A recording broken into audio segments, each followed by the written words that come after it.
बिस्मिल्लाहिर्रहमानिर्रहीम। स्टूडेंट्स अस्सलाम वालेकुम। उम्मीद है आप सब लोग खैरियत से होंगे।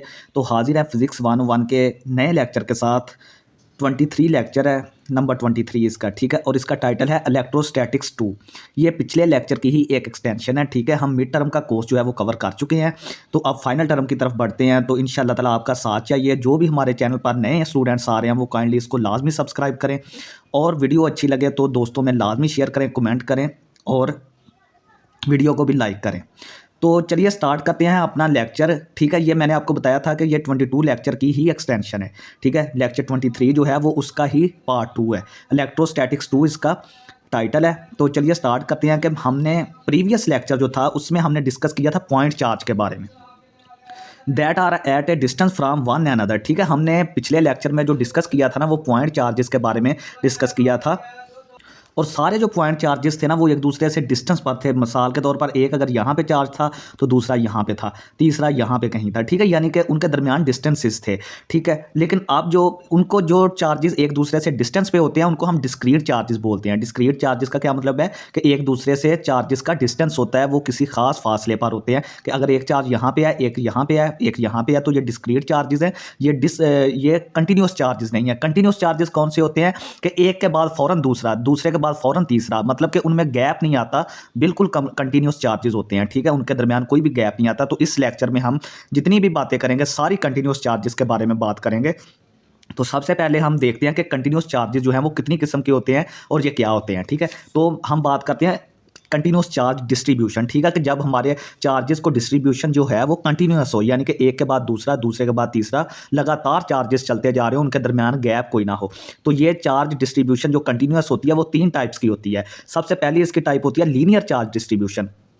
लीनियर चार्ज डिस्ट्रीब्यूशन का क्या मतलब है कि जो चार्जेस हैं वो कंटिन्यूस हैं, लेकिन वो एक लाइन पर डिस्ट्रीब्यूट किए गए हैं। ये देखें, ये मैंने आपको पिक्चर में बना के दिखाया है कि ये जो चार्जेस हैं ये एक स्ट्रेट लाइन पर डिस्ट्रीब्यूट है। यहाँ तो इनके दरमियान आपको फासला नज़र आ रहा है, लेकिन ये तो पेंसिल की वजह से मैंने बनाए हैं। तो जब एक्चुअल में आप इनको, अगर आपने जो अज्यूम करना है, एक्चुअल में जो है वो इनके दरमियान कोई डिस्टेंस नहीं है।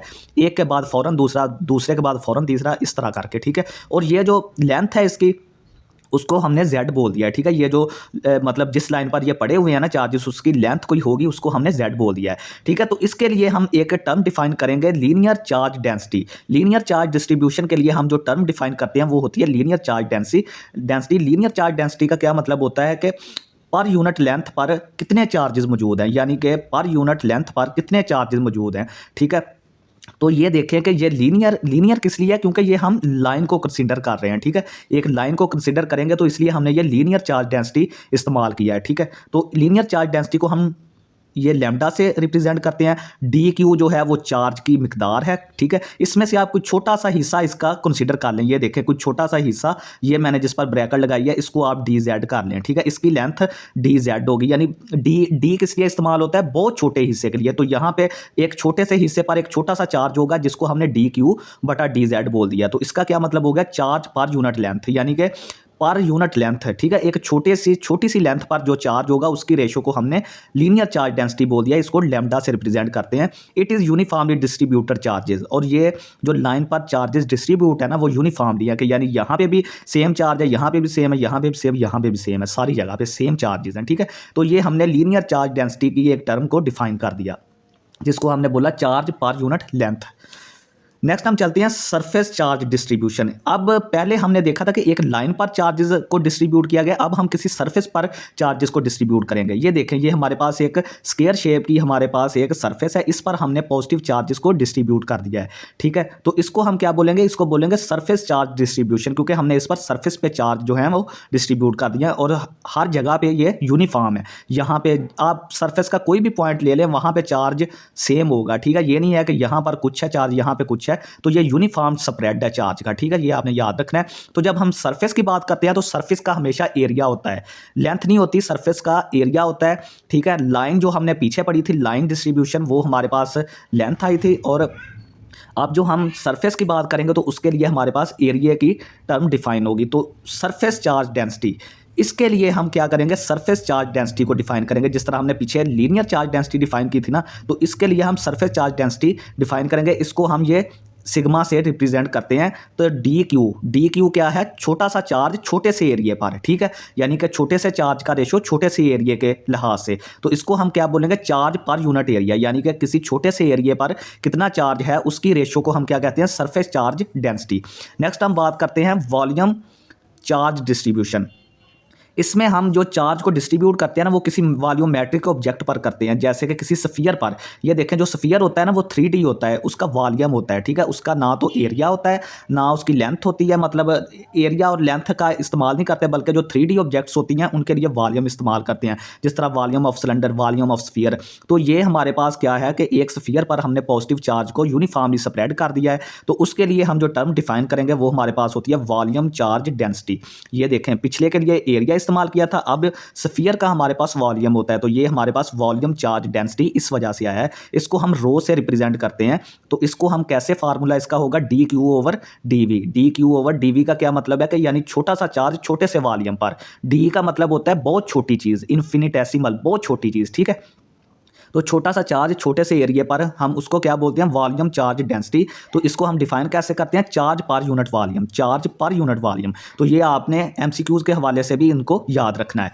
तो नेक्स्ट हम चलते हैं कि अगर हमारे पास हमने electric field due to a continuous charge distribution, ठीक है, हमारे पास किसी एक वर्टिकल लाइन पर, वर्टिकल कोई राड है लोहे का, उस पर हमने कोई जो है वो कंटिन्यूस चार्ज डिस्ट्रीब्यूशन की हुई है। ये देखें ये वाली हमारे पास कोई लोहे की राड है, उस पर हमने ये प्लस के जो चार्जेस हैं कंटिन्यूसली उस पर पड़े हुए हैं, ठीक है। कंटिन्यूसली का मैंने आपको मतलब बता दिया था कि इनके दरमियान गैप्स नहीं होते, एक के बाद फौरन दूसरा, फिर दूसरे के बाद फौरन तीसरा, ठीक है। तो हमने इलेक्ट्रिक फील्ड की जो है वो वैल्यू फाइंड आउट करनी है, इलेक्ट्रिक फील्ड की हमने वैल्यू फाइंड आउट करनी है।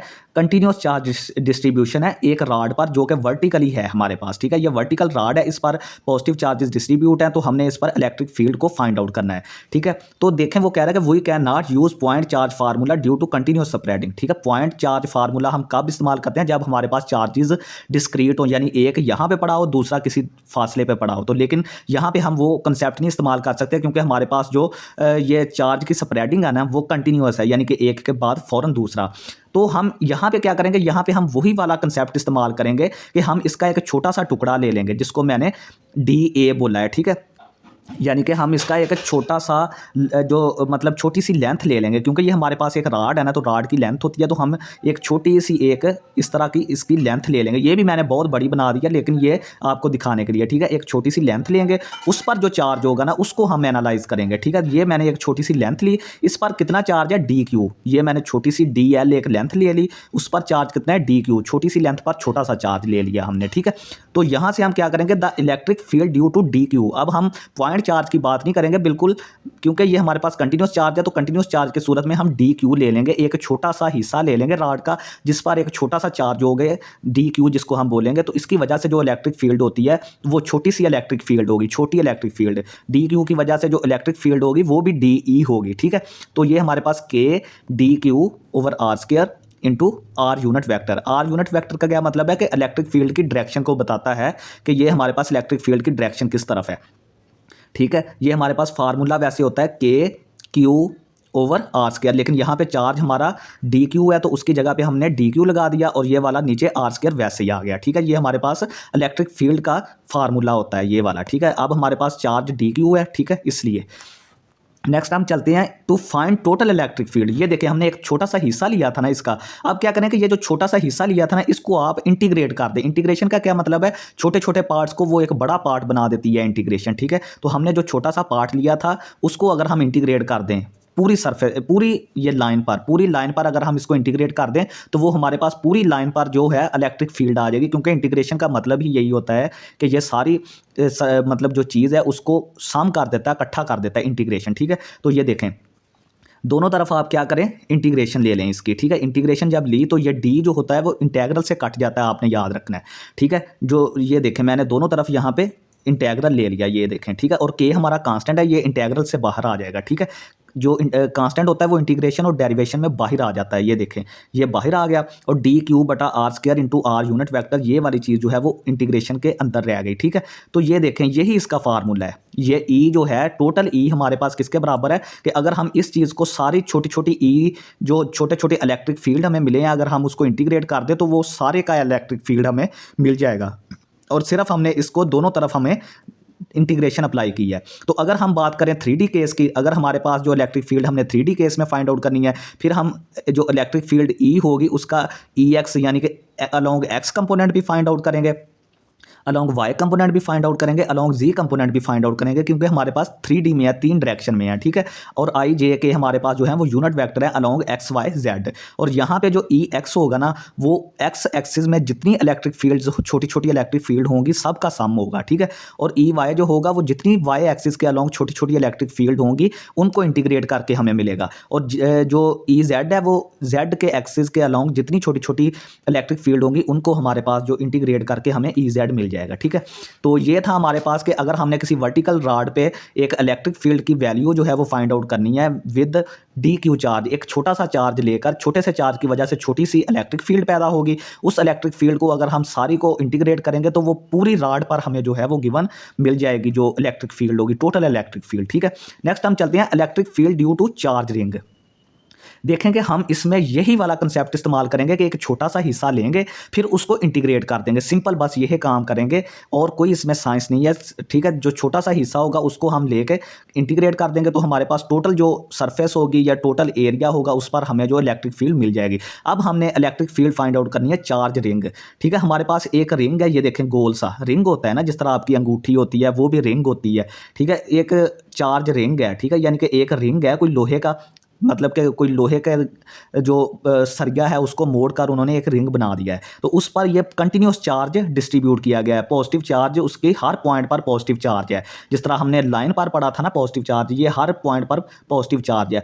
तो हमने क्या करना है, और ये जो रेडियस है रिंग का वो कैपिटल आर है, ठीक है, इसका कैपिटल आर रेडियस है। तो हमने एक पॉइंट पी, जो पी हमारे पास एक पॉइंट है जो कि रिंग से थोड़ा सा ऊपर है, उस पर हमने इलेक्ट्रिक फील्ड फाइंड आउट करनी है, ठीक है। इस रिंग की वजह से जारी बात है जब इस पर चार्जेस पड़े हुए हैं तो इसकी वजह से कोई ना कोई इलेक्ट्रिक फील्ड पैदा होगी। तो इलेक्ट्रिक फील्ड जो है वो इस पॉइंट पर एक्ट करेगी, तो वो हमने वो इलेक्ट्रिक फील्ड फाइंड आउट करनी है जो इस पॉइंट पर एक्ट कर रही है, ठीक है। तो ये देखें हमने क्या किया कि इसका जो रेडियस है वो आर बोल दिया है इसको, ठीक है। और जो पी से लेकर इसके सेंटर तक, रिंग के सेंटर तक जो डिस्टेंस है उसको हमने z बोल दिया, और जो p से लेकर यहाँ तक ये वाला जो इसके सरकमफेरेंस तक, ये इस पॉइंट तक जो डिस्टेंस है उसको हमने r बोल दिया, ठीक है। ये तो थी थोड़ी सी कंस्ट्रक्शन कि हमने किया क्या। बाद में हमने क्या किया कि एक छोटा सा इसका एरिया लिया, ठीक है, रिंग का एक छोटा सा पीस ले लिया हमने जिसको हमने ds बोल दिया, छोटा सा एरिया, ठीक है। और छोटे से एरिया पर छोटा सा चार्ज होगा, जाहिर बात है, ठीक है। जब सारी जगह पे चार्जेस हैं तो छोटे से एरिया पर छोटा सा चार्ज होगा, उस चार्ज को हमने dq बोल दिया, ठीक है। यानी कि ये देखें वही टेक्निक हम इस्तेमाल करेंगे कि छोटा सा एरिया लेंगे उसको फिर हम इंटीग्रेट करेंगे तो पूरे रिंग पर हमें जो है वो इलेक्ट्रिक फील्ड मिल जाएगी, ठीक है। यही आपने कंसेप्ट हर जगह पर इस्तेमाल करना है। हमने छोटा सा एरिया ds ले लिया, अब इसका जो एरिया हमने लिया, बल्कि जो लेंथ है, सॉरी मैं यहाँ पे गलत बोल गया, जो रिंग होता है ना, रिंग के लिए हमारे पास लेंथ होती है, क्योंकि रिंग जो होता है ना वो एक राड की तरह, अगर इसको सीधा कर दिया जाए खोल के तो वो एक राड ही बनता है। तो इसकी हम सिर्फ लेंथ लेंगे, एरिया नहीं होगा। एरिया हमारे पास होता है डिस्क का, डिस्क वो चीज़ होती है जो अंदर से फिल्ड होती है, वो भी हम नेक्स्ट में जाके करेंगे आगे, ठीक है। तो इसकी हमने एक छोटी सी लेंथ ले ली ds, उस छोटी सी लेंथ पर छोटा सा चार्ज है dq, ठीक है। तो इसी को हम आगे लेकर चलते हैं कि electric potential due two point charge Q, ठीक है। अब हम सबसे पहले यहाँ पे इलेक्ट्रिक पोटेंशियल फाइंड आउट करेंगे, ठीक है। तो उसकी वजह से फिर हम इलेक्ट्रिक फील्ड वहाँ से हम फाइंड आउट करेंगे, ठीक है। तो इलेक्ट्रिक पोटेंशियल का फार्मूला क्या होता है, due two point charge Q. Electric potential को v से रिप्रेजेंट करते हैं, k हमारा कूलम का कांस्टेंट है, q बटा r, ठीक है। Electric potential due to q बटा r आ गया, ठीक है। तो इसका मतलब ये हुआ कि dv किसके बराबर आ गया, तो छोटा सा पोटेंशियल होगा, ठीक है। डी क्यू चार्ज की वजह से जो पोटेंशियल है वो भी छोटा सा होगा। हम यहाँ पे डी क्यू चार्ज ले रहे हैं ना, क्यू चार्ज नहीं लिया, डी क्यू चार्ज लिया है। तो डी क्यू चार्ज की वजह से जो पोटेंशियल होगा वो भी डी वी हो जाएगा, छोटा सा पोटेंशियल हो जाएगा। तो आर वैसे ही आ गया, के भी वैसे आ गया, डी क्यू हमने क्यू की जगह पे रख दिया और वी की जगह पे डी वी रख दिया, क्योंकि छोटा सा इलेक्ट्रिक पोटेंशियल पैदा होगा। तो लीनियर चार्ज डेंसिटी, ये देखें हमारे पास ये एक लाइन है ना, रिंग जो होता है वो अगर उसको सीधा करें तो वो एक लाइन बन जाती है। तो उसकी जो डेंसिटी है ना, तो उसकी हम जो डेंसिटी है वो लीनियर चार्ज डेंसिटी की बात यहाँ पे करेंगे, ठीक है। लीनियर चार्ज डेंसिटी को हमें पता है कि लैम्डा से रिप्रेजेंट करते हैं, जिसका फार्मूला होता है डी क्यू बटा ds। ds यहाँ पे वो छोटी सी लेंथ है जो हमने ली है, कंसीडर की है, ठीक है। डी क्यू चार्ज है, तो यहाँ से हमने क्या किया, ds को उठा के उस तरफ ले जाएं तो डी क्यू किसके बराबर आ गया, लैम्डा ds के बराबर, ठीक है। अब ये देखें दोनों तरफ इंटीग्रेशन अप्लाई कर दें, ठीक है। इस तरफ भी, इस तरफ भी, ये मैंने इंटीग्रेशन अप्लाई कर दी, तो यहाँ से लैम्डा डी क्यू ठीक है, ये हमारे पास इंटीग्रेशन डी क्यू, ये लैम्डा हमारा कांस्टेंट था, ये इंटीग्रेशन से बाहर आ गया, तो इंटीग्रेशन डी एस आ गई। तो यहाँ से हमने क्या किया, ये डी और इंटीग्रेशन आपस में कट गए, यहाँ से क्यू आ गया, तो क्यू किसके बराबर आ गया, लैम्डा इंटू 2πr। ठीक है, ये देखें, ये एक छोटा सा पार्ट था जिसको हमने डी एस बोला था। तो जब हम इसको पूरे को इंटीग्रेट करेंगे, यानी कि छोटे छोटे हिस्से को मिलाते जाएंगे, सारे को मिलाते जाएंगे, तो हमारे पास पूरा रिंग बन जाएगा, पूरा रिंग हमें मिल जाएगा। तो पूरा रिंग एक सर्कुलर शेप का होता है, तो सर्कुलर शेप जो होती है उसका जो सर्कमफेरेंस होता है ना, वो 2πr के बराबर होता है। तो ये हम पूरा सर्कल हम इसको कंसीडर अब करेंगे, जब इंटीग्रेशन कर लेंगे तो पूरे सर्कल का जो सर्कमफेरेंस होगा वो हमारे पास 2πr आ गया। तो ये q is equal to lambda 2πr, ये इक्वेशन 1 आ गई। अब हम क्या करेंगे, फिसागोरस का कानून लगा के यहाँ से r की वैल्यू फाइंड करेंगे। फिसागोरस क्या कहता है कि ये जो बड़ी साइड होती है ना, इसका स्क्वायर किसके बराबर होता है, इसके स्क्वायर का प्लस इसका स्क्वायर कर दें। ठीक है, यानी कि इन दो साइड्स का जो स्क्वायर है अगर उसको जमा कर देना तो वो इसके स्क्वायर के बराबर होता है। ठीक है, तो यहाँ से हमने क्या किया कि आर स्क्वायर किसके बराबर आएगा, R square plus Z square के। तो आर स्क्वायर दोनों तरफ हमने स्क्वायर रूट ले लिया, स्क्वायर यहाँ से कट गया तो यहाँ से आर आ गया, तो R square plus Z square हमारे पास क्या आ गया, ये हमारे पास स्मॉल आर की वैल्यू आ गई पाइथागोरस के थ्योरम से। तो अब ये वाली इक्वेशन ले, ये देखें, ये वाली जो इक्वेशन है ना, ये वाली, ये मैंने अब ली है। तो अब यहाँ पे मैंने क्या किया, दोनों तरफ इंटीग्रेशन, इस इक्वेशन के दोनों तरफ इंटीग्रेशन अप्लाई कर दी। ये डी और इंटीग्रेशन आपस में कट के यहाँ से वी आ गया। तो यहाँ से अब क्या करेंगे कि के और डी क्यू की जो आपने वैल्यू निकाली है ना, जो इक्वेशन हमारे पास, ये देखें, जो डी क्यू की वैल्यू आई है वो मैं आपको दिखा देता हूँ। ये हमारे पास डी क्यू की वैल्यू है, ये देखें किधर गई डी क्यू, ये वाली। ठीक है, ये डी क्यू की जो वैल्यू है ना, लैम्डा डी एस, ये डी क्यू की वैल्यू आप डी क्यू की जगह पे पुट करें। ठीक है, नीचे आर आ जाएगा, ये हमारे पास वी किसके बराबर आ जाएगा, के लैम्डा ओवर आर हमारा जो है ये कांस्टेंट है, तो ये सिर्फ डी एस पे इंटीग्रेशन अप्लाई होगी। ठीक है, के लैम्डा और आर को बाहर निकाल लें और डी एस पे इंटीग्रेशन अप्लाई कर दें। तो अब हमारे पास v इज इक्वल टू के लैम्डा आर, डी एस की वैल्यू मैंने आपको क्या बताई थी, डी एस होता है छोटी सी लेंथ, उसकी इंटीग्रेशन जब करेंगे तो पूरा 2πr हमें मिल जाएगा, पूरा सर्कमफेरेंस मिल जाएगा। तो वो 2πr हमें ds की इंटीग्रेशन करने से मिल गया, r से कट गया, तो यहाँ से हमारे पास v किसके बराबर आ गया, v हमारे पास आ गया के क्यू बटा आर के बराबर। ठीक है, के क्यू बटा आर के बराबर। तो यहाँ से हमारे पास क्या हो गया, v बराबर के क्यू और नीचे आर की आप वैल्यू रख दें। ठीक है, नीचे आप क्या कर दें, आर की वैल्यू रख दें, जो R square plus Z square आपने फिसागोरस के कानून से निकाली थी। ठीक है, तो ये हमारे पास इलेक्ट्रिक पोटेंशियल की वैल्यू आ गई है। अब इससे हम इलेक्ट्रिक फील्ड निकाल सकते हैं। अब इलेक्ट्रिक फील्ड का फार्मूला होता है कि अगर आप v का डेरिवेटिव ले लें with respect to z, z यहाँ पे होती है लेंथ। ठीक है, विद रिस्पेक्ट टू लेंथ अगर आप ले लें, ठीक है, तो हमारे पास वो इलेक्ट्रिक फील्ड आ जाएगी, यानी कि माइनस डी वी बटा डी जेड। तो v की वैल्यू यहाँ पे रखें, ये वाला v था, ये हमारी वैल्यू यहाँ पे आ गई। ठीक हो गया। अच्छा, ये यहाँ से आप देखें थोड़ा सा कि q is equal to pi 2πr, lambda 2πr। ठीक है, तो यहाँ से q बटा r को आप नीचे ले जाएं तो q बटा r किसके बराबर आ जाएगा, 2π लैम्डा के। तो ये देखें यहाँ पे जो 2π लैम्डा बन रहा था ना, k तो वैसे ही आ गया, k वैसे ही आ गया, जो 2π लैम्डा बन रहा था ना, ये q बटा r वहाँ से आया, आपने कंफ्यूज नहीं होना। ठीक है, तो ये देखें, बस आपने क्या करना है, माइनस डी वी बटा डी जेड है, यहाँ से आप e जो है वो निकालेंगे इलेक्ट्रिक फील्ड, माइनस डी बटा डी जेड वैसे ही आ गया, v की यहाँ पे वैल्यू रखें। आप क्या करेंगे, e हमारे पास किसके बराबर आ गया, minus D over D G, के क्यू हमारा जो है वो कांस्टेंट है, बल्कि के क्यू हमारा साइड पे आ गया, ये जो R square plus Z square है इसके ऊपर स्क्वायर रूट है ना, जब इसको ऊपर लेके जाएंगे तो ये -1/2 हो जाएगा, क्योंकि स्क्वायर रूट की जो हमारे पास होती है कीमत 1/2 होती है, जब इसको ऊपर लेके जाएंगे ये -1/2 हो गया। अब ये के क्यू हमारा जो है वो कांस्टेंट है, तो ये डेरिवेटिव से बाहर आ जाएगा। ठीक है, ये मैंने बाहर निकाल लिया। अब डेरिवेटिव इसका फाइंड आउट करें, इस पर पावर रूल लगाएं डेरिवेटिव का। ठीक है, तो ई हमारा किसके बराबर आ गया, माइनस के क्यू वैसे ही आ गया, -1/2 शुरू में। ठीक है, पावर शुरू में आ गई और पावर में से एक कम कर दें, -1/2 शुरू में आ गया, R square plus Z square वैसे ही आ गया और पावर में से एक कम कर दें, -1/2 -1, और अंदर वाले फंक्शन का दोबारा डेरिवेटिव लें विद रिस्पेक्ट टू जेड। तो अंदर वाला जब ये वाला फंक्शन का दोबारा डेरिवेटिव लिया तो ये आर स्क्वायर तो हमारा 0 हो गया, और ये इसका जो डेरिवेटिव है वो 2z आएगा। तो ये देखें हमारे पास यहाँ पे 2z से हमने मल्टीप्लाई कर दिया, ये 2 जो है वो इस 2 से कट जाएगा, तो यहाँ से हमारे पास के क्यू, ये वाला माइनस माइनस प्लस हो जाएगा, ये भी माइनस खत्म हो जाएगा, के क्यू हमारे पास आ जाएगा R square plus Z square, और यहाँ से -3/2 आ जाएगा, ये इनको जमा करके, और यहाँ से सिर्फ z बचेगा, तो ये z आ गया। अब ये देखें यहाँ से e हमारे पास किसके बराबर आ गया, के क्यू जेड, ये हमने ऊपर रख दिया, और -3/2 को जमा करने के लिए, प्लस करने के लिए इसको हम नीचे ले गए, तो ये हमारे पास नीचे जाके +3/2 हो गया। ठीक है, तो ये हमारे पास इलेक्ट्रिक फील्ड की वैल्यू है, ठीक है, जो हमने कैलकुलेट करनी थी on a ring charge ring पे, ठीक है। चार्ज रिंग पर जो हमारे पास इलेक्ट्रिक फील्ड की वैल्यू है वो हमारे पास ये आई है। तो अगर हमारा ये देखें कि जो हमने वो लाइन ली थी, ये देखें, अगर आप ये आपका पॉइंट जो है वो बहुत ज़्यादा ऊपर हो, यानी कि बहुत ज़्यादा बड़ा हो, यानी कि ये जो डिस्टेंस है ना पी और आर के दरमियान, पी और आर के दरमियान अगर ये डिस्टेंस बहुत बहुत बड़ा हो, जेड यानी जेड अगर आपका बहुत बड़ा हो आर से, तो फिर क्या होगा, जो आर होगा ना, आर तो बहुत छोटा हो जाएगा, तो आर को हम एज ए ज़ीरो पुट कर देंगे यहाँ पे इस फार्मूले में। इस फार्मूले में आप आर को ज़ीरो पुट कर दें, क्योंकि जेड हमारा बहुत बड़ा है आर से, तो जेड जो है वो जब बहुत बड़ा होगा तो सिर्फ यहाँ पे जेड ही बचेगा, आर यहाँ पे ज़ीरो हो जाएगा। तो ये देखें वी हमारा किसके बराबर आ गया, के क्यू बटा आर, तो ज़ीरो हो गया, ये सारी टर्म ज़ीरो हो गई, और जेड स्केयर सिर्फ बचेगा और ऊपर इसके स्केयर रूट बचेगा, और स्केयर से स्केयर रूट कट गया, तो ये हमारे पास के क्यू बटा जेड आ गया। अच्छा स्टूडेंट्स, इससे आपने घबराना नहीं है। ये देखें बहुत सारे कंसेप्ट्स हैं इस लेक्चर में, तो ये लेक्चर थोड़ा लंबा होगा, आपने इससे घबराना नहीं है, ठीक है, कि आप लेक्चर को वॉच ही ना करें भाई, कंसेप्ट्स लें, आपको फ़ायदा होगा, ठीक है। मैं आपको बार बार यही पिछले लेक्चर्स में बता रहा हूँ, ठीक है।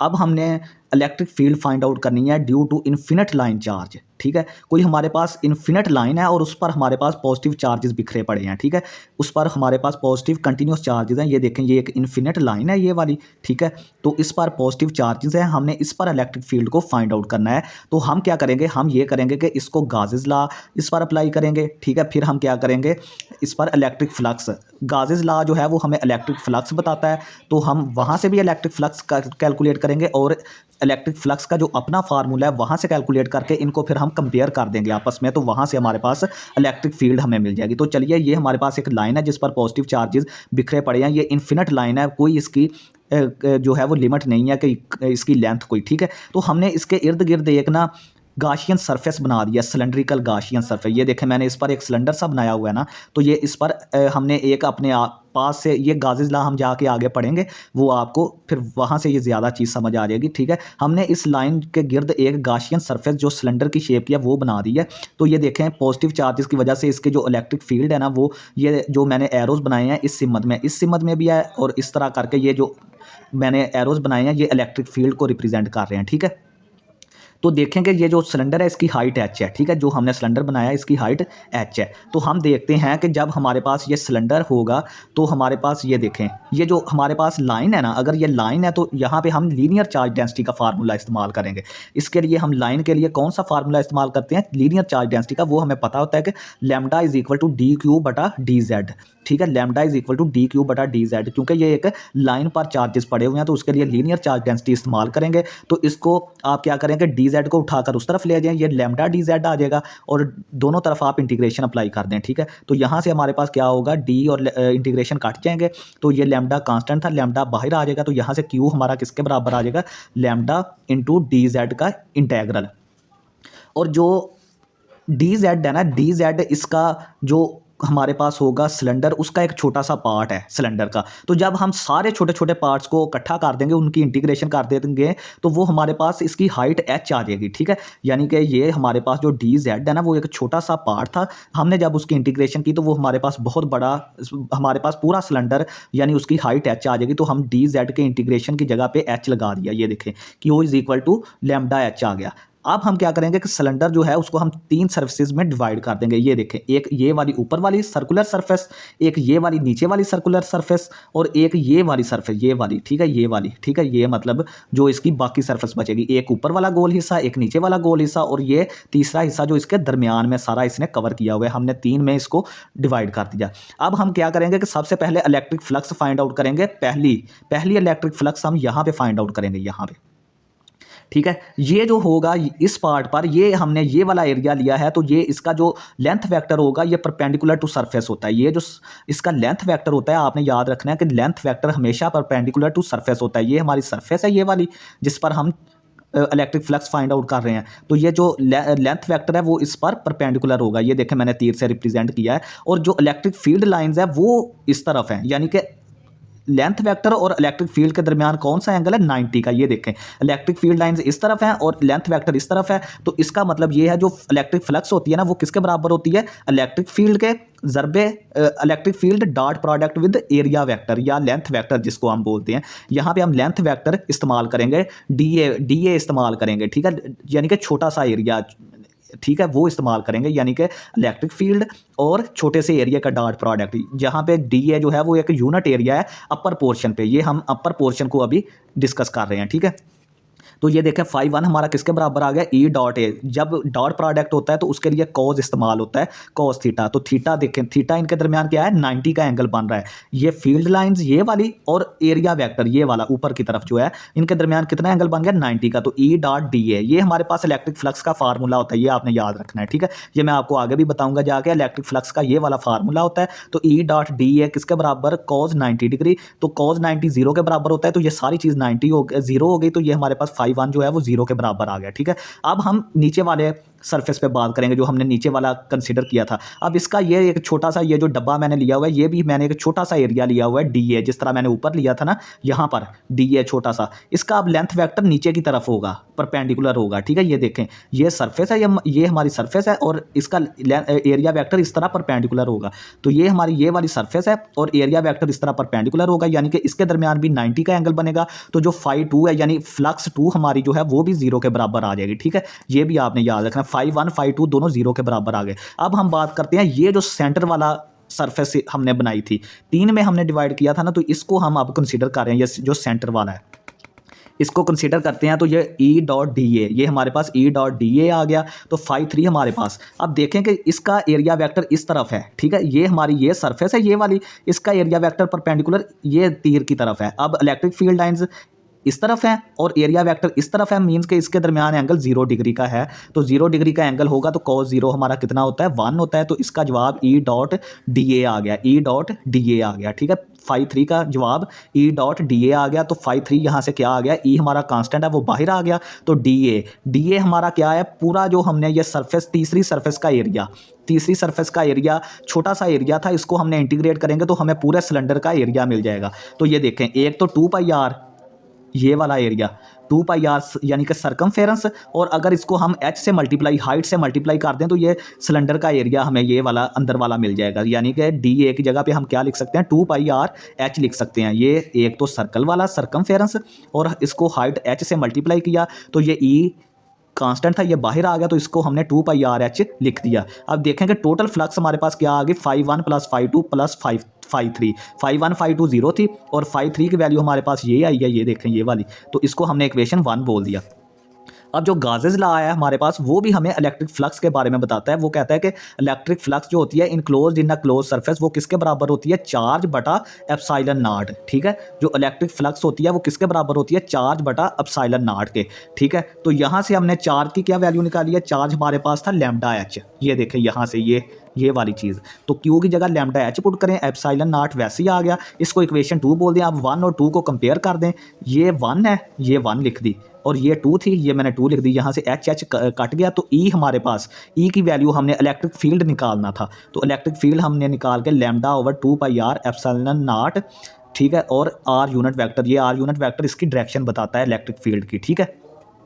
तो अब हमारे पास नेक्स्ट टॉपिक है कोरोना डिस्चार्ज, ठीक है। ये वो वाला कोरोना नहीं है जो 2019 में आया था। तो ये देखें, it is the process in which air around a conductor becomes ionized when electric field becomes very strong but not so strong to produce a full spark or lightning, ठीक है। ये हमारे पास वो प्रोसेस होता है जिसमें किसी कंडक्टर के इर्द गिर्द की जो एयर होती है ना वो आयोनाइज्ड हो जाती है।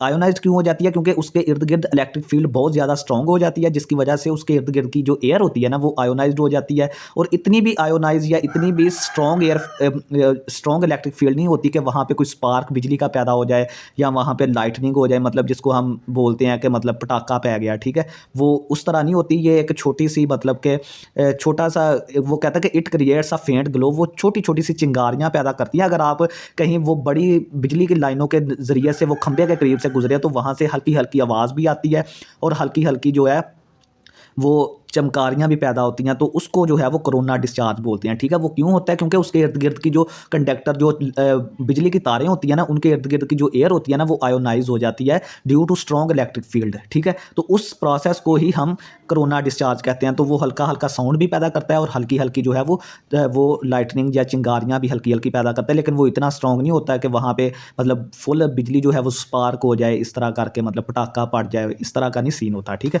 तो नेक्स्ट हमारे पास है कि electric field due to a charge disc, ठीक है। हमने पहले पढ़ा था कि electric field on a charge ring, अब हम पढ़ेंगे electric field on a charge disc, ठीक है। अब डिस्क क्या होती है? डिस्क ये होती है कि जो रिंग होता है ना वो तो अंदर से खाली होता है, सिर्फ उसके जो चार्ज होता है ना वो सिर्फ इस तरह सरकमफेरेंस पे होता है, यानी जो इस तरह करके सरकमफेरेंस होता है ना जो, उस पर चार्ज होता है। लेकिन जो डिस्क होती है ना वो अंदर से भरी होती है, तो उसके अंदर भी चार्ज होता है। ये देखें, जिस तरह आप किसी प्लेट पर आप चार्जेस रख लें, इसकी मिसाल आप देख सकते हैं, ठीक है। तो किसी प्लेट पर चार्ज अगर रख लें तो इसका मतलब ये है कि वो हमारे पास एक चार्ज डिस्क बन जाएगी, इसको हम चार्ज डिस्क कह सकते हैं। तो इस पर भी हम वही टेक्निक इस्तेमाल करेंगे। इसमें हम टेक्निक क्या इस्तेमाल करेंगे कि हम एक रिंग का हमने जो इलेक्ट्रिक फील्ड है ना वो पहले निकाला हुआ है, जो रिंग का इलेक्ट्रिक फील्ड है ना उसको हम निकाला हुआ है, उसको हम फिर इंटीग्रेट कर दें। क्योंकि अगर ये जो प्लेट पे हम गौर करें ना, ये जो प्लेट है तो ये छोटे छोटे रिंग से बनी हुई है। ये देखें, इस तरह करके ये छोटे छोटे रिंग्स को अगर हम मिला दें तो ये हमारे पास एक प्लेट, बहुत छोटे छोटे रिंग्स को अगर हम इंटीग्रेट कर दें, मिला दें, अगर इकट्ठा कर दें, तो वो हमारे पास एक चार्ज डिस्क बन जाएगी, जो अंदर से खाली नहीं होगी। डिस्क जो है वो अंदर से खाली नहीं होती, ठीक है। तो हम तरीका क्या इस्तेमाल करेंगे कि हमारे पास वो मौजूद है, चार्ज रिंग की जो हमारे पास है वो मौजूद है, इलेक्ट्रिक फील्ड का फार्मूला, तो उसको हम इंटीग्रेट कर देंगे। तो ये देखें, हमारे पास एक डिस्क है जिसका रेडियस जो है वो ए है। ये देखें, ये यहाँ से लेकर यहाँ तक जो फासला है वो रेडियस ए है, ठीक है। और एक पॉइंट पी है, ठीक है, पी पॉइंट है जिस पर हमने इसकी जो इलेक्ट्रिक फील्ड है ना वो फाइंड आउट करनी है। तो ये देखें, सेंटर से लेकर जो पी तक का डिस्टेंस है उसको हमने जेड बोल दिया, ये देखें ये वाला, ठीक है। अब हमने क्या किया, हमने एक छोटा रिंग ले लिया इसमें से, यानी कि प्लेट्स को बहुत छोटे छोटे रिंग्स में डिवाइड कर दिया, उसमें हमने एक रिंग लिया है। वो रिंग जो है उसका फर्दर हमने एक छोटा सा पार्ट लिया है जिसको हमने डी आर बोला है, छोटा सा पार्ट, और उस डी आर की वजह से एक छोटा सा चार्ज होगा जिसको हमने डी क्यू बोला है। और जो रिंग हमने लिया है, जो रिंग काट कर हमने लिया है, उसका जो रेडियस है वो स्मॉल आर है, ठीक है। पूरे डिस्क का रेडियस ए है और जो रिंग हमने लिया है जिसको हमने कैलकुलेट करना है उसका रेडियस छोटा आर है, स्मॉल आर, ठीक है। और हमने उसका एक छोटा सा एरिया लिया है डी आर और उस पर एक छोटा सा चार्ज डी क्यू है। तो चलिए स्टार्ट करते हैं कि सरफेस चार्ज डेंसिटी। अब देखेंगे ये हमारे पास एक डिस्क है, तो डिस्क के लिए हम सरफेस एरिया इस्तेमाल करते हैं। ये जो डिस्क होती है ये एक सरफेस होती है, तो इसलिए हम इस पर सरफेस चार्ज डेंसिटी वाला फार्मूला लगाएंगे। तो वो हमारे पास होता है सिग्मा क्यू बटा ए। तो यहाँ से हमारे पास क्यू किसके बराबर आ गया, ए को उठा के उधर ले जाएं, सिग्मा ए के बराबर आ जाएगा। अब हमने ये वाला फार्मूला पहले देखा हुआ है, ये ड्यू टू चार्ज रिंग है। जो रिंग की इलेक्ट्रिक फील्ड थी ना, ये देखें, ये वाली जो रिंग की इलेक्ट्रिक फील्ड हमने निकाली थी, हमने वही ले लिया है, ठीक है। ये ले लिया हमने, ये फार्मूला ले लिया। अब ले लिया फार्मूला, लेकिन इसके साथ हमने डी लगा लिया है। डी क्यों लगाया? डी इसलिए लगाया कि ये सिर्फ एक रिंग का है, छोटे से रिंग का है, ठीक है। फिर उस रिंग को अगर हम इकट्ठा करेंगे, उसको इंटीग्रेट करेंगे, तो फिर हमारे पास पूरी डिस्क बनेगी, ठीक है। क्योंकि जो डिस्क होती है वो छोटे छोटे रिंग से मिलकर बनती है, ये मैंने आपको यहाँ पे बना के दिखाई है। तो वो हमने एक छोटा सा रिंग लिया है, छोटा सा रिंग जब लेंगे तो उसकी इलेक्ट्रिक फील्ड भी छोटी होगी, तो उसके साथ हमने डी ई लगा दिया, और जो चार्ज है वहाँ पर वो डी क्यू है, बाकी चीज़ें सेम है, ठीक है। बाकी चीज़ें सारी सेम है। और यहाँ पे जो रेडियस था वो आर कैपिटल था, लेकिन यहाँ पे रेडियस मैंने आपको बताया है कि जो रिंग का रेडियस है वो छोटा आर है, ठीक है। तो इस वजह से ये आर स्क्वायर आ गया, बाकी जेड ये वही फासला है, ठीक है। तो 3/2 वैसे ही आ गया। तो यहाँ से अब क्या हो गया कि डी क्यू हमारे पास किसके बराबर आ गया, सिग्मा डी ए। ये देखें, चार्ज अब हमने छोटा चार्ज लेना है, ठीक है, डी क्यू। तो इस चार्ज की, ये बड़ा चार्ज है क्यू, इसकी जगह पे हमने छोटा चार्ज डी क्यू ले लिया, तो ये सिग्मा डी ए। और एरिया भी हमने छोटा लेना है, तो उसके लिए भी हमने छोटा डी ए ले लिया, ठीक है।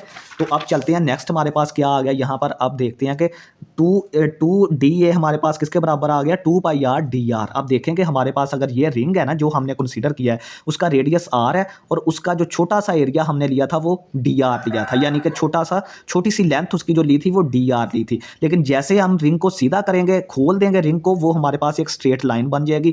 तो उसकी लेंथ होगी, स्ट्रेट लाइन की लेंथ क्या होगी, क्योंकि वो सर्कुलर रिंग था ना पहले, तो जब उसको खोल देंगे वो एक सीधी लाइन बनेगी। तो सर्कुलर रिंग का जो सर्कमफेरेंस होता है वो 2πr होता है ना, तो जब इसका लेंथ का हम जो राड की लेंथ होगी जब उसको खोल देंगे तो वो हमारे पास 2πr ही रहेगी, क्योंकि वो तो कम ज़्यादा नहीं होगी, क्योंकि हमने वो एक सर्कुलर रिंग को खोल के सिर्फ एक राड बना लिया है बस, और कुछ भी नहीं किया। तो ये 2πr वहाँ से आ गया, और डी आर इसका एक छोटा सा एरिया था। तो ये देखें इसका एरिया जो है वो किसके बराबर आ गया, लेंथ इंटू विड्थ। विड्थ है इसकी, ये इसकी जो मतलब कि मोटाई है ना रिंग की जो मोटाई है वो डी आर है। ये आपने याद रखना है कि जो विड्थ है ना रिंग की वो मोटाई डी आर है, और इसका जो लेंथ होगी फिर लेंथ जो बनेगी वो हमारे पास 2πr बनेगी। तो हमने मोटाई को उसकी लेंथ से जब मल्टीप्लाई किया तो हमारे पास एरिया आ गया जिसको हमने डी ए बोला है। तो वहाँ से हम डी क्यू किसके बराबर आ गया, सिग्मा, और डी ए की जगह पे ये वाली वैल्यू, ये वाली पीछे जो हमने डी ए पढ़ा था वहाँ पे हमने ये वाली वैल्यू ये आप पुट कर दीजिए, ठीक है। तो ये देखें डी ई,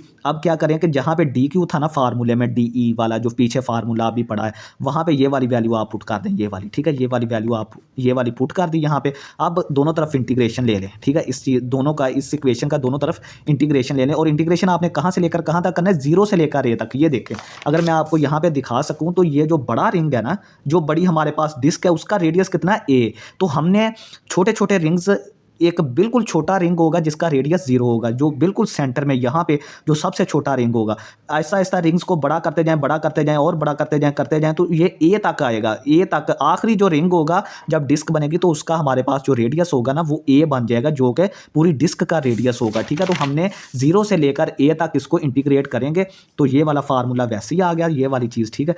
तो सिर्फ मैंने इंटीग्रेशन लगाई है 0 से लेकर ए तक। अब क्या करें, के जेड सिग्मा 2π, के जेड सिग्मा 2π कांस्टेंट है, ये इंटीग्रेशन से बाहर आ जाएंगे तो ऊपर सिर्फ आर डी आर, नीचे Z square plus R square over 3/2 आ जाएगा, ठीक है। जो कांस्टेंट थे हमने बाहर निकाल लिया, बाकी चीज़ को अंदर रहने दिया। अब यहाँ से आप क्या करेंगे, ये देखें जो के जेड सिग्मा 2π ये वैसे ही आ गया। अब थोड़ा सा इसको इंटीग्रेशन बाई सब्स्टिट्यूशन मेथड करना है, ये वैसे नहीं इंटीग्रेशन होगी, इसको हम लेट कर लेते हैं कि ये जो Z square plus R square है किसके बराबर है, टी के बराबर। दोनों तरफ विद रिस्पेक्ट टू आर इसका डेरिवेटिव लें तो ये देखें डी टी बटा डी आर, ये जो जेड स्क्वायर है वो तो 0 हो जाएगा क्योंकि कांस्टेंट है, और आर स्क्वायर की डेरिवेटिव हमारे पास 2r हो जाएगा। तो यहाँ से 2 डी आर किसके बराबर आ जाएगा, डी आर यहाँ से किसके बराबर आएगा, डी आर को उस तरफ ले जाएं और 2r को नीचे ले जाएं तो डी आर हमारा इस चीज़ के बराबर होगा। तो डी आर की जगह पे ये 2t बटा 2r पुट करें, ठीक है। 2t बटा 2r पुट कर दिया, ये देखें मैंने ये चीज़ मैंने यहाँ पे डी आर की जगह पे पुट कर दी। और ये जो चीज़ थी Z square plus R square, इसको हमने टी के बराबर लेट किया था और ये इसकी पावर 3/2 आ गई यहाँ पर, ठीक है। तो सिर्फ मैंने क्या किया कि डी आर की वैल्यू ये पुट की है यहाँ पर, ठीक है, और टी की जगह पे Z square plus R square की जगह पे टी की पावर 3/2 हमने यहाँ पे पुट कर दिया, ठीक है। ये देखें ये वाली चीज़ कांस्टेंट थी, ये वैसे ही आ गई। यहाँ से हमने क्या किया कि आर और आर आपस में कट गए, ये वाला आर और ये वाला आर आपस में कट गए। तो ये जब नीचे था वो 1/2 था ना, तो 1/2 भी कांस्टेंट है, इसको भी हमने बाहर निकाल लिया तो 2 ये 2 वाला ये 2 कट गया, ठीक है। और ये टी की पावर 3/2 हमारे पास जो है वो ऊपर ले गए, हम ऊपर ले जाके ये माइनस बन गया तो डी टी, यहाँ से सिर्फ डी टी बचा था और ये टी की पावर -2 बचा है, ये हम ऊपर ले गए, ठीक है। तो अब क्या करें कि ये यहाँ से क्या बचा, के जेड सिग्मा पाई, और अब हमने इसकी इंटीग्रेशन कर देनी है। इंटीग्रेशन कैसे करेंगे कि इसमें +1 कर दें, इसकी पावर में +1 कर दें और जो आंसर आए वही नीचे लिख दें। जब हमने इसमें +1 किया -3/2 में तो वो हमारे पास -1/2 आ गया, टी की पावर -1/2, तो वो नीचे हमारे पास भी नीचे ऊपर जो पावर होती है वो ही हम नीचे लिख देते हैं। तो ये देखें -1/2 था तो ये भी हमने नीचे -1/2 ही यहाँ पे लिख दिया। तो अब चलते हैं E = -1/4πε0 इंटू यहाँ पे K की वैल्यू हमने पुट कर दी है, ठीक है। और -1/2 को उठा के ऊपर ले गए, -1/2 को ऊपर लेके गए तो ये 2 बन जाएगा, ये माइनस बाहर आ गया ये वाला, ठीक है। और K की वैल्यू होती है कूलम कांस्टेंट की 1/4πε0, ये मैंने पिछले लेक्चर में बताई थी आपको, इंटू Z/6 × 2, ये सारी चीज़ें वैसे ही आ गई। ये देखें अब टी की पावर -1/2 को नीचे ले जाएं, ये टी की पावर 1/2 प्लस हो जाएगा। यहाँ से 2 जो है वो 4 से कट के 2 आ जाएगा, पाई से कट जाएगा, तो यहाँ से ई हमारे पास आ जाएगा -6z/2ε0, ठीक है। यहाँ से ये 2 एक बचा था और ε0 बचा था, ऊपर माइनस बचा, z बचा और सिग्मा बचा, वो मैंने ये वाले लिख दिया, ठीक है। और अब टी की जगह पे क्या था, Z square plus R square, तो Z square plus R square put कर दें और 1/2 को हम स्क्वायर रूट लिख सकते हैं, ठीक है। ये मैंने 1/2 स्क्वायर रूट लिख दिया। अब क्या करें, अब लिमिट्स पुट कर दें, बस ऊपर वाली लिमिट पहले पुट होती है, नीचे वाली बाद में होती है। तो ये वाली चीज़ ये मैंने वैसे ही लिख दी। अब जहाँ जहाँ पे आर है ना वहाँ पे ए पुट कर दें, ये देखें, ठीक है। जहाँ जहाँ पे आर है वहाँ पे ए पुट किया तो ये 1/z² प्लस a² हो गया, आर की जगह पे ए पुट कर दिया, माइनस दरमियान में माइनस पा के डाल के फिर नीचे वाली लिमिट पुट करते हैं, ठीक है। तो जब नीचे वाली लिमिट जो है वो 0 पुट की तो 0 जब पुट किया तो आर तो सारा 0 हो गया, सिर्फ यहाँ से Z² का स्क्वायर रूट बचा तो स्क्वायर रूट से कट गया, तो यहाँ से 1/z आ गया सिर्फ। तो यहाँ से आप क्या करें कि z से मल्टीप्लाई कर दें सबको, ठीक है। z से मल्टीप्लाई किया, ये सारा हमारे पास क्या आ गया, बल्कि आप क्या करें कि z से मल्टीप्लाई कर दें, ठीक है। बल्कि 1/z को बाहर निकाल लें, ठीक है। ये वाला जो 1/z है इसको बाहर निकाल लें, यहाँ पे सिर्फ 1 बच गया, ये मैंने लिख दिया। और जो 1/z यहाँ पे बाहर निकाला था ना, ये वाला z उससे कट गया, ये देखें, ठीक है। तो यहाँ से हमारे पास सिग्मा और 2 एप्सिलॉन नॉट, और साथ हमने एक माइनस भी निकाला था, वो माइनस माइनस प्लस हो जाएगा, और ये वाली चीज़ वैसे यहाँ पे आ जाएगी, ठीक है। तो ये था electric field on a charge disc, ठीक है। तो अब स्टूडेंट्स हमारा नेक्स्ट टॉपिक है इलेक्ट्रिक फ्लक्स के बारे में, ठीक है। इलेक्ट्रिक फ्लक्स हमें क्या बताती है, वो ये बताती है कि it measures how much electric field passes through a surface.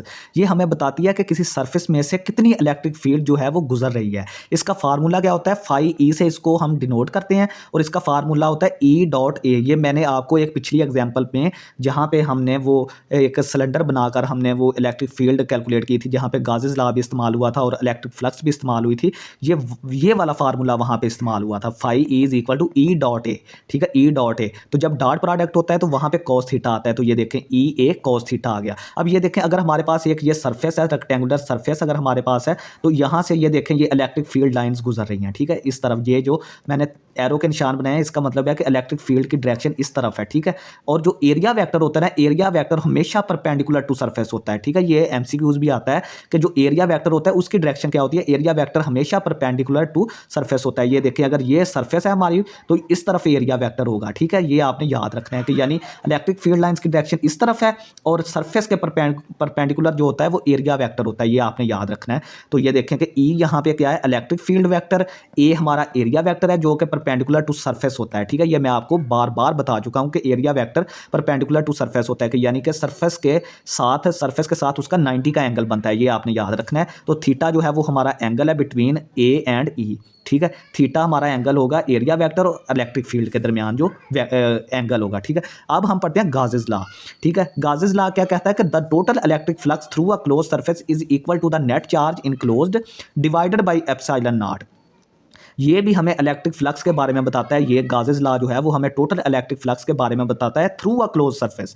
ये गाजेस लॉ जो होता है वह ये सिर्फ क्लोज सरफेस पे अप्लाई होता है, ठीक है। ये जब भी बात करेगा क्लोज सरफेस की बात करेगा, क्लोज सरफेस पे क्या इलेक्ट्रिक फ्लक्स है ये उसके बारे में बताएगा। और ये हमें बताता है कि जो टोटल इलेक्ट्रिक फ्लक्स होती है थ्रू अ क्लोज सरफेस वो किसके बराबर होती है, वो नेट चार्ज जो उस सरफेस में होता है, जो क्लोज सरफेस में नेट चार्ज होता है, और अगर उस चार्ज को आप एप्सिलॉन नॉट से आपने डिवाइड कर देना है, ठीक है। Total electric flux gauges law के मुताबिक किसके बराबर होती है, चार्ज जो क्लोज सरफेस के अंदर होता है और डिवाइडेड बाय एप्सिलॉन नॉट। तो ये देखें, ये हमारे पास टोटल जो इलेक्ट्रिक फ्लक्स है, ई डॉट डी ए का क्या मतलब है, यहाँ पे ई डॉट डी ए का क्या, वही इलेक्ट्रिक फ्लक्स वाला फार्मूला ये वाला ई ए, लेकिन यहाँ पे डी ए का क्या मतलब, डी ए का मतलब है एलिमेंट, छोटा एलिमेंट, ठीक है। फिर हम उसको इंटीग्रेट कर देंगे पूरी सरफेस पर। ये जो इंटेग्रल है इसको लाइन इंटेग्रल बोलते हैं, ठीक है। ये जो गोल सा निशान है इसको लाइन इंटेग्रल बोलते हैं। इसका मतलब है कि हम इसको पूरी सरफेस पे इंटीग्रेट कर देंगे, एक छोटे से एलिमेंट को हम सारी सरफेस पे जब इंटीग्रेट करेंगे तो ये वाला निशान आता है, ठीक है। तो ये देखें, उसने बोला है कि चार्ज इनक्लोज्ड, क्यू चार्ज को हम क्यू से रिप्रेजेंट करते हैं, तो इनक्लोज्ड बटा एप्सिलॉन नॉट, ठीक है। उसने कहा था कि जो चार्ज क्लोज सरफेस में जो चार्ज होगा उसको अगर आप एप्सिलॉन नॉट से डिवाइड कर देंगे तो वो हमारे पास इलेक्ट्रिक फ्लक्स होगी। तो यहाँ पे एप्सिलॉन नॉट जो है वो परमिटिविटी ऑफ फ्री स्पेस है, ठीक है। ये आपने गाजेस लॉ का फार्मूला याद रखना है कि टोटल फ्लक्स जो होती है गाजेस लॉ के मुताबिक वो किसके बराबर होती है, वो होती है कि जो चार्ज क्लोज सरफेस में इनक्लोज हुआ बटा एप्सिलॉन नॉट, ठीक है। ये इसकी इलेक्ट्रिक फ्लक्स की गाजेस लॉ के मुताबिक डेफिनेशन है, ठीक है। नेक्स्ट है हमारे पास कि गाजेस लॉ किन कंडीशंस में अप्लाई करते हैं। सबसे पहले तो है कि सरफेस जो है वो हमारी क्लोज्ड होनी चाहिए, ठीक है। सरफेस हमारी क्लोज्ड होनी चाहिए। दूसरा ये है कि चार्ज जो है वो उस क्लोज सरफेस के अंदर होना चाहिए, अंदर वाला चार्ज हम लेंगे, ठीक है, जो क्लोज सरफेस के अंदर होगा। It is use to find electric field intensity, ठीक है। ये हमारे पास किस लिए इस्तेमाल होता है, इलेक्ट्रिक फील्ड इंटेंसिटी को कैलकुलेट करने के लिए। नेक्स्ट हमारे पास है एप्लीकेशंस। फर्स्ट एप्लीकेशन है इनसाइड हालो चार्ज स्फीयर, ठीक है। हमारे पास कोई स्फीयर है जो अंदर से खाली है, उसके ऊपर कोई चार्जेस पड़े हुए हैं। ये देखें, मैंने ये ऊपर उसके कोई चार्जेस पड़े हुए हैं, तो वो मैंने आपको बना के दिखा दिए हैं। नेक्स्ट हम देखते हैं कि ये हम इसमें एक गाशियन सरफेस बनाएंगे। गाशियन सरफेस क्या होती है, एक इमेजिनरी सरफेस होती है जो उस पॉइंट पी से पास करती है जहाँ पे हमने चार्ज को कैलकुलेट करना है। तो ये देखें, ये हमारे पास एक हालो स्फीयर है, इसके ऊपर पॉजिटिव चार्जेस पड़े हुए हैं, लेकिन हमने जो पॉइंट पी है ना वो इसके अंदर लिया हुआ है, स्फीयर के अंदर लिया हुआ है, तो उस पर हमने इलेक्ट्रिक फ्लक्स फाइंड आउट करनी है। तो ये देखें इसके इर्द गिर्द हमने एक गाशियन सरफेस बनाई, ये वाली जो कि पॉइंट पी से पास कर रही है। तो इस जो स्फीयर है उसका रेडियस कैपिटल आर है, और जो सरफेस हमने बनाई है गाशियन सरफेस, इमेजिनरी सरफेस, उसका रेडियस आर है। तो ये देखें कि ये पॉइंट पी से पास कर रही है। आप देखें कि गाजेस लॉ ये कहता है कि फाई ई किसके बराबर है, क्यू बटा एप्सिलॉन नॉट, यही फार्मूला पड़ा था ना। तो इसका मतलब है कि अंदर आप देखें, ये गाशियन सरफेस के अंदर देखें, इसके अंदर तो कोई चार्ज है ही नहीं, कोई चार्ज आपको नज़र ही नहीं आ रहा इसके अंदर। तो इसका मतलब है यहाँ पे Q जो है वो जीरो के बराबर है। जब Q जीरो हो गया तो आपकी टोटल इलेक्ट्रिक फ्लक्स ही जीरो होगी। जब ये चीज़ जीरो होगी तो ये वाली चीज़ सारी जीरो होगी, ठीक है। नेक्स्ट हम बात करते हैं नाउ इलेक्ट्रिक फ्लक्स का फार्मूला हमें क्या बताता है। इलेक्ट्रिक फ्लक्स का फार्मूला कहता है कि ई डॉट ए, ठीक है। तो यहाँ से ई डॉट ए, यहाँ से हमारे पास फाई ई जो जीरो के बराबर, यानी कि ये चीज़ जीरो हमने ये निकाल लिया है। तो ई डॉट ए किसके बराबर आ गया, जीरो के बराबर। तो यहाँ से हम क्या कह सकते हैं, या तो ई जो है वो जीरो के बराबर है या एरिया जीरो के बराबर, लेकिन एरिया जो होता है वो कभी भी जीरो के बराबर नहीं हो सकता। इसका मतलब ये है कि इलेक्ट्रिक फील्ड जीरो है, यानी कि इस सरफेस के अंदर जो हमने गाशियन सरफेस बनाई है वहाँ पर चार्ज भी जीरो है और इलेक्ट्रिक फील्ड भी जीरो है, क्योंकि जब चार्ज ही नहीं होगा तो वो इलेक्ट्रिक फील्ड कहाँ से आएगी, ठीक है। नेक्स्ट हमारे पास दूसरी इसकी है कि electric field intensity due to infinite sheet charge, ठीक है। हमारे पास कोई इन्फिनिट शीट है, ठीक है, उसकी उस पर चार्जेस हमने बखेरे हुए हैं, तो उसकी हमने electric field intensity find out करनी है। ये हमारे पास एक शीट है, ठीक है, और इस पॉइंट पर ये प्लस, मैंने जिसको ये हाईलाइट कर रहा हूँ, ये सर्कल वाला, इस पर हमने electric field intensity find out करनी है। तो जिस पॉइंट पर हमने फील्ड फाइंड आउट करनी होती है उस पर हम एक गाशियन सरफेस बनाते हैं, ठीक है। ये मैंने एक सिलेंड्रिकल गाशियन सरफेस, ये देखें ये वाली सिलेंड्रिकल गाशियन सरफेस इसके इर्द गिर्द बना दी है। तो अब इलेक्ट्रिक फील्ड की डायरेक्शन यहाँ पे इस तरफ है, सॉरी ये एरिया वेक्टर, सॉरी ये वाला, हम इसको फिर तीन सरफेसेज में डिवाइड कर देंगे। एक ये वाली छोटी सी सरफेस, एक ये वाली छोटी सी सरफेस, और ये एक सेंटर में जो बचा है, ठीक है। जिस तरह हमने वो पिछले क्वेश्चन में तीन सरफेसेज में उसको डिवाइड किया था सिलेंडर को, ठीक है। तो ये देखें इसका एरिया वेक्टर इस तरफ है, इसका एरिया वेक्टर इस तरफ है, यहाँ पे इलेक्ट्रिक फील्ड इस तरफ है और यहाँ पे इलेक्ट्रिक फील्ड इस तरफ है, ठीक है। ये जो मैंने बनाए हैं, और इस पॉइंट P पर हमने फाइंड आउट करनी है, सॉरी ये पॉइंट नहीं है, ये पॉइंट है, ये पॉइंट P है जहाँ पे हमने इसकी फाइंड आउट करनी है इलेक्ट्रिक फील्ड इंटेंसिटी। तो ये देखें तीन पॉइंट, ये तीनों सर्फेसेस पर इसकी इलेक्ट्रिक फ्लक्स का पहले कैलकुलेट करें। तो ये देखें फाई ई हमारा किसके बराबर होता है, ई डॉट ए। तो यहाँ से फाई वन, सबसे पहले हम इसकी बात करेंगे, इस सर्फेस की। इस सर्फेस की जब बात करेंगे तो ये देखें कि ई ए तो वैसे आ गया, और डॉट है तो कॉज आ जाएगा। अब ये देखें कि इसके दरमियान और इसके दरमियान एंगल कितना है, 0 डिग्री का, ठीक है। 0 डिग्री का एंगल है, तो ये कॉज 0 1 के बराबर। तो यहाँ से हमारे पास इलेक्ट्रिक फ्लक्स ई ए आ गई। अब बात करते हैं इस सरफेस की, इसके सरफेस के भी ये देखें, इस तरफ एरिया वेक्टर है और इस तरफ इलेक्ट्रिक फील्ड है, इसके दरमियान भी एंगल 0 डिग्री है। तो ये देखें यहाँ से भी हमारे पास ई ए आ गई। अब हम बात करते हैं फाई 3 की, इस सरफेस की, ये वाली सरफेस जो यहाँ पे एरिया वेक्टर इस डायरेक्शन में है और इलेक्ट्रिक फील्ड इस डायरेक्शन में है, ये देखें, ठीक है।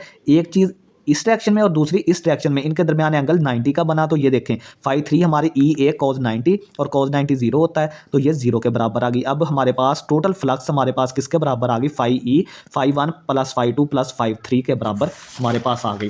तो ये देखें हम क्या करेंगे, यहाँ पर इन तीनों को ऐड कर लेंगे, ठीक है। जो दो थी वो उनका आंसर तो ई ए आया था, इनको ऐड किया तो 2 ई ए आ गया, ठीक है। तीसरी जो थी वो तो 0 हो गई थी, वो हमें पता है।